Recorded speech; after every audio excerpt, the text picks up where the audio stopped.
Alright, ladies and gentlemen, welcome to the channel. It's your boy, World of Wrestling, here today to talk about UFC Fight Night, Saudi Arabia best picks, as well as boxing with Felix Cash and Denny as well. I will go over that with you guys. As well, I got a couple of picks and also a pick from the Espinoza versus Sanchez fight that will be taking place on ESPN Plus for Top Rank Boxing. There's an underdog I'm highly interested in. I saw him fight earlier this year, who was in a championship fight. He's a high caliber fighter and he's an underdog against this guy I'm not totally impressed with, so I actually have money on that, seeing how I do on that fight. Hopefully I do win, so I'll go over that with you guys as well. Yeah, let's get into the fights here for UFC Saudi Arabia. There's three fighters I'm interested in that I think will do well.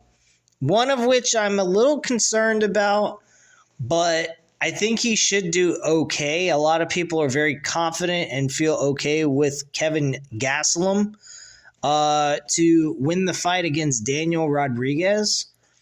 Currently, right now, Kelvin Gastelum is a minus 225, and Daniel Rodriguez is a plus 185 based off of DraftKings Sportsbook. Their records, give me one moment to pull that up. Kevin Gastelum's an 18-9, while Daniel Rodriguez is 17-4. Now, when we look at Kevin Gastelum's opponents recently in the last 5 fights, we will notice something about the talent that he went up against, even though he lost. Let's see who he lost to. Any ranked or top edge fighters. He lost recently to Sean Brady in a submission. He was 15-1. It's a pretty damn good record. Beat Chris Curtis. Chris Curtis has been fighting quite a few fights recently and been on a winning streak, so he ain't bad. Let's see what else. Jared Cannonieri lost to by decision, so he didn't get knocked out or anything. And he lost to Robert Whitaker. Those are 3 people he lost to. So one I'm not too familiar with, but has a very good record, Sean Brady. And then 2 top stars who have competed for championship gold. And Robert Whitaker was actually a world champion at one point for a couple of years. Kelvin Gastelum, I feel a little bit confident with. He was kind of bumped into a situation where, he's been kind of losing and whatnot, but he's also been losing to top-notch fighters. On the other hand, Daniel Rodriguez has lost twice, one to a top-notch fighter, Ian Machado Gary, who's very good. I believe he's facing Michael Venom Page. And then you got Neil Magny, who he beat or lost to. Neil Magny is not that great recently. He's been fucking shit. But he ends up losing to him. That gives me a little bit of concern about Daniel Rodriguez. He got a split decision before that loss to Neil Magny. So that's not all that impressive right there. Kevin Lee beat, who's an okay fighter, but he hasn't been all that great. And Preston Parsons, he beat. And that was 2 years ago with Preston Parsons and 2 years ago with Kevin Lee. So technically, he's kind of lost his way in the last year and 9 months. I believe that Kevin Gastelum's got a chance at winning this fight. Would I recommend him being as one of your guys in your 3 picks if you were to do all 3? I would question it a little bit. I would be a little concerned about Kevin Gastelum and the way he's going to fight in this this matchup, but I think he's got a shot at winning. And if you want to do him as a straight bet, sure, I would do that. If you were to do a parlay with him, you're taking a chance, possibly. So I would just bet him straight. Personally, I'd bet all these straight. That way, if any of them go wrong, you at least have some wins, and the ones that went wrong, at least it won't ruin your entire night if you were to bet this. So, again, like I always say to you guys in these bet videos, bet them individually. Do not parlay them.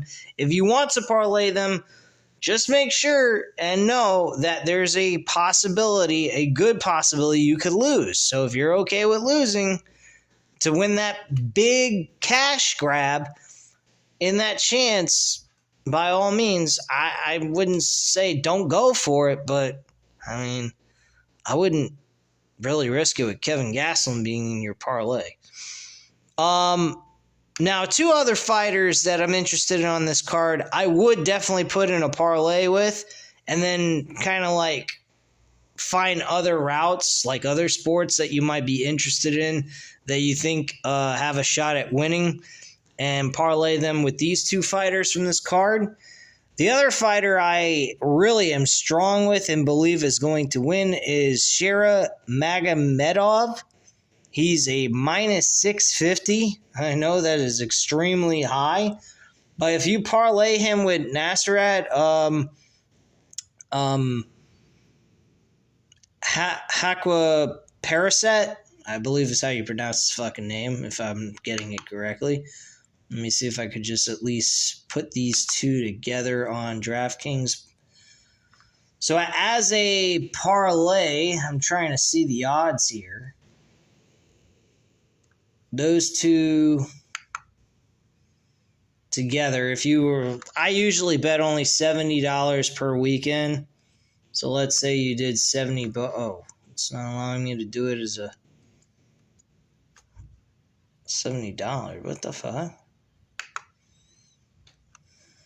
Stack all singles, $70.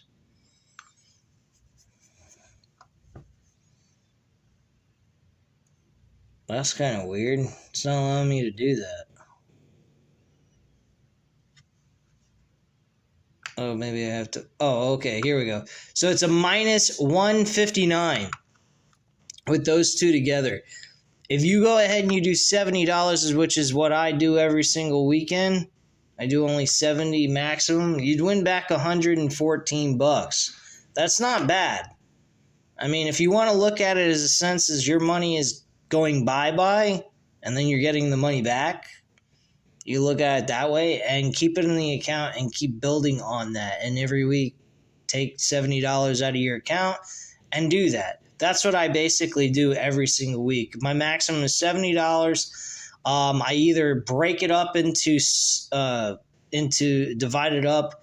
Like, let's say I get 7 picks, I do $10 each, and that's how I do it. That's basically what I did one weekend, and I could have done well had I not done a parlay on one of them and didn't do another parlay with some other money. I actually did 8 bets, but I kind of went off the rails on that.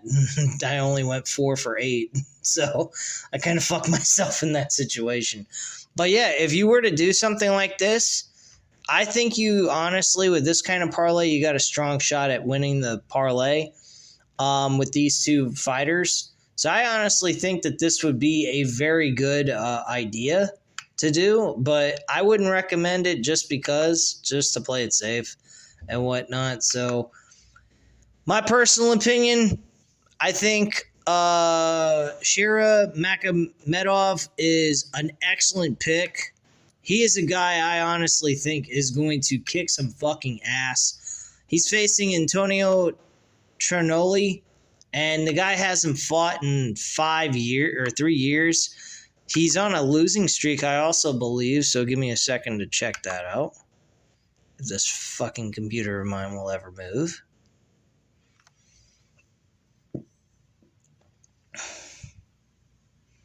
But, yeah, I think that is a very good pick. Here. Yeah, Antonio Tristanoli is actually 12-3. Let me take a look at what his recent fights have been like. Not that he's been fighting all that much in the last year or so. So his last fight was in 2021. And he won the match, but he really hasn't done anything since. And everything else has been 5 years, 6 years. His last loss was 6 years ago against Marcelo Barboza. I honestly don't think that Sharon Magomedov is going to lose this fight. Honestly, I think it's a very safe bet. It's something that you can bet on. Yes, it is a minus 650. I will admit that is a bit much. But like I said, if you parlay it with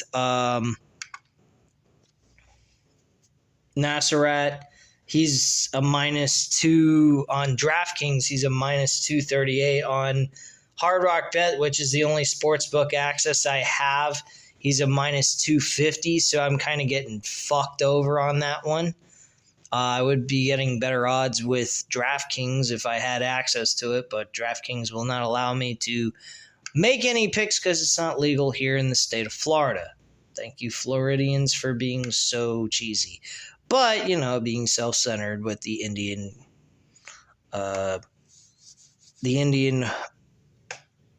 casino, they allow you to be able to bet, but only with one sports book, giving you no access to anything else, and they have no competition. So there you go. Nasrat Barros is facing Jared Gordon, and from what a lot of people are saying, they think Nasrat is got a good shot at winning this fight. Every person I follow on YouTube, from We Want Picks, MMA,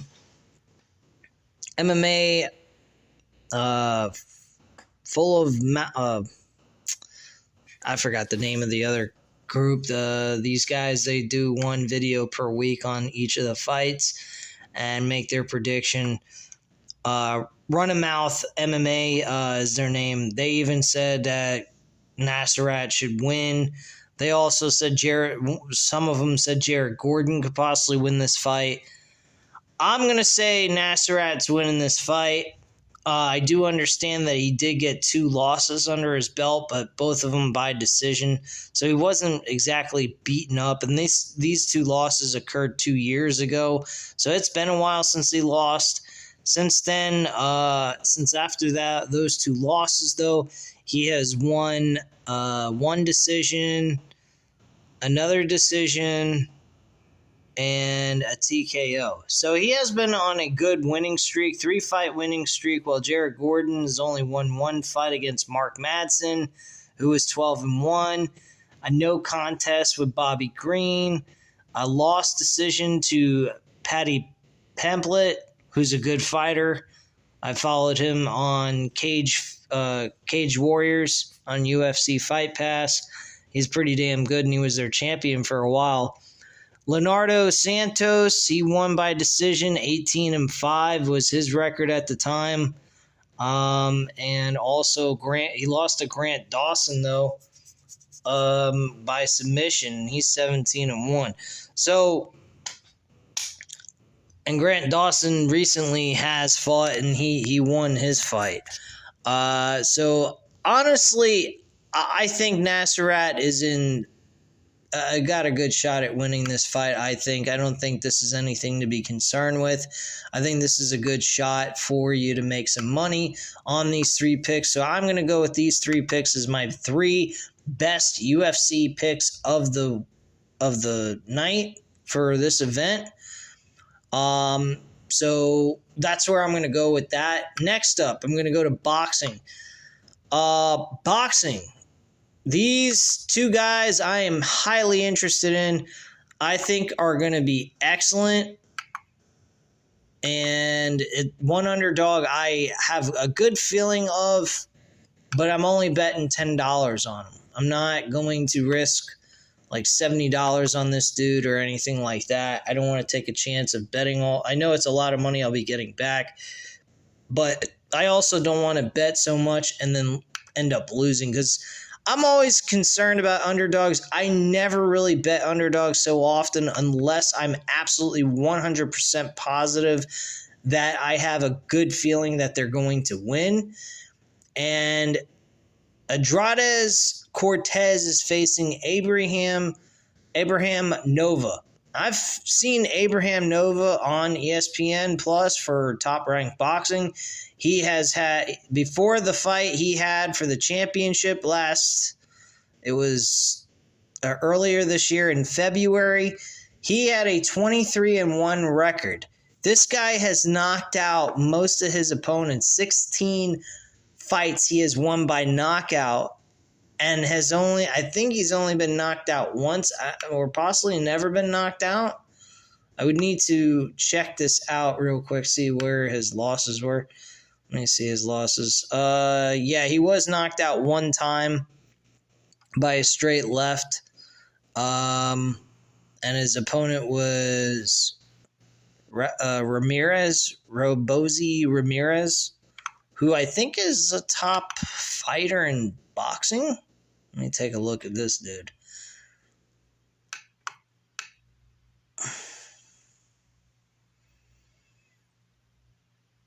He's got 13 wins and only 2 losses. He lost to Rafael Espinoza. That's the guy that's fighting in the main event of this fight. So, very interesting. Very, very interesting here.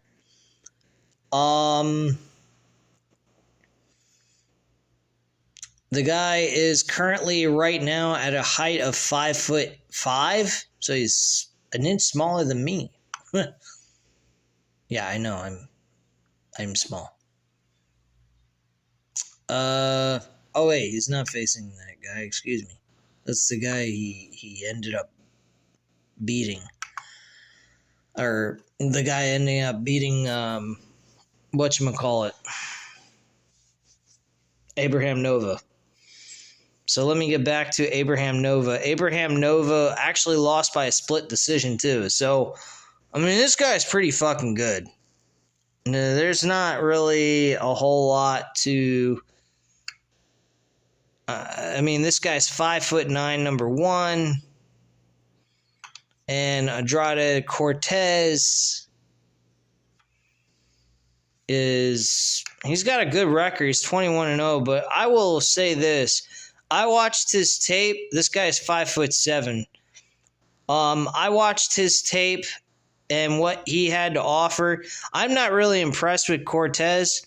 I think Cortez has got weak defense. I think he'll leave himself open. And that is why I think that this guy is not going to be Abraham Nova. At the time of open, he was actually a heavy favorite. I think he was like a minus 325, or a moderate favorite, you could say. And he's dropped down to minus 275 on Hard Rock Bet. I got Abraham Nova at plus 240. He's currently dropped down from plus 240 to plus 210. So people have been noticing and taking interest in Abraham Nova in this fight. And I think there's a reason why. I think people believe that Abraham Nova is going to win this fight. And that's why the odds are shifting. And that is why we are getting what we're getting with the odds. Let me see what DraftKings has to offer for that fight. Give me 1 second here.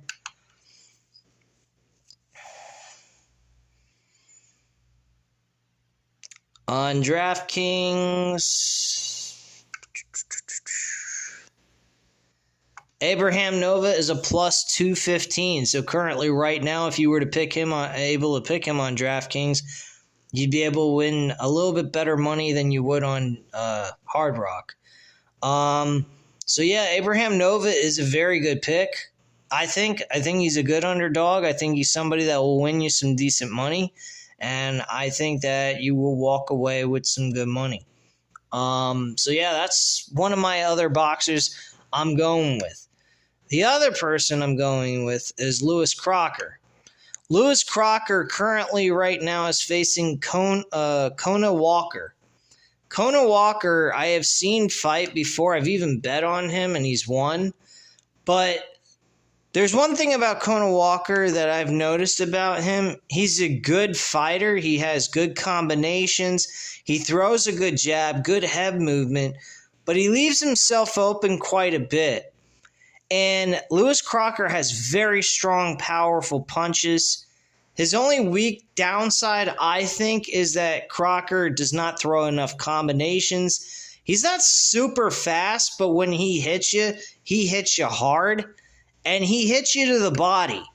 Now, I'm a big fan when it comes to fighters that actually hit to the body, and I can tell you why. Hitting someone in the body is a lot easier than trying to hit him in the head. Try to hit him in the head and you got a guy that's bouncing his head all over the place and he's mobile on his feet and shit like that, you're going to end up missing more often than not. So if you're focusing more on the body than the head, you're going to end up more than likely tiring him out. He's not going to be able to move around as much. He's not going to be as mobile. And he's going to be a better target to hit when it comes to hitting him in the head to knock him out. Now, he's also knocked down opponents with a power punch to the body, Lewis Crocker. The most recent fight he had, which was in January of this year, he faced this guy, Jose Felix, Spanish guy who he fucking nailed right in the side of the rib cage, put him on the mat, and the referee had a count to 10. Now, granted, you get back up. I do believe he gets knocked out with a hook to the head at some point. But he fucked him up. And he's 19-0. He's flat-footed. I will admit that. That's one thing I think a flaw about Lewis Crocker that I'm concerned with. But the one thing that he does do is he keeps his hands close to his face. He doesn't keep them down. Walker does keep his hands down. That's why he's always getting whacked in the face all the time. So if Crocker could just jab more, because he's more of he hooks, he uppercuts, he really lays a lot more power punches and whatnot to knock his opponent out. If he really goes ahead and focuses on the jab for a while, and if he's connecting with the head very well, I think he's got a shot. Closes in on him, I think he's got a shot too. I mean, Walker could also do some damage to him, but Walker doesn't have this powerful punching power ability either. From what I've noticed, he has 13 wins, 2 losses, and he has only 5 knockouts out of those 13 wins. So out of those 13 wins, he's got 8 wins by decision. So, I mean, you're honestly better off going with Lewis Crocker as a money line favorite to win this fight. Now, granted, his money line odds here on DraftKings is not exactly the best compared to Hard Rock. Hard Rock's got him at a minus 425. DraftKings got him at a minus 500. So, I mean, if you bet $70 strictly on this one specific fight, you're going to be looking at a pretty decent amount of money. You're going to be at least $82, I believe. Let me check that. Actually, $84. So you're going to win $84 back on the $70 bet, and I believe he's a good pick as an individual pick. If you wanted to parlay him with those 2 other fighters that I just mentioned, I mean, that's a possibility you could do. So I wouldn't be against that idea with Magomedov and Nasharat being mixed together with Lewis Crocker. I think those 3 together as a parlay would be good. But again, like I said, one of them doesn't close and I'm wrong about it, which is a possibility. I mean, I'm not perfect at this shit. But if you can get all 3 of them correct, you'd be winning some decent money back. Again, like I said, Lewis Crocker is not a bad pick. So if you can get him at minus 500 and you're putting $70 down, you're going to get plus $10 worth of your money back along with the 70. So you're going to at least win $84 all combined. So that's not really a terrible deal. But again, you're not getting more profit out of it. So it is kind of an iffy situation. It all depends on how you feel about it. But I think that these are the best picks. 5 fights, two boxers and 3 MMA fighters that I think are going to do very well in their fights tomorrow and Saturday. So at this time, guys, you know what to do. Hit the like button if you enjoyed the video. Hit the subscribe button if you're not already subscribed to the channel. Leave a comment down below, and I'll definitely get back to you on that. Thank you guys very much for watching, and have a great night, guys. Bye.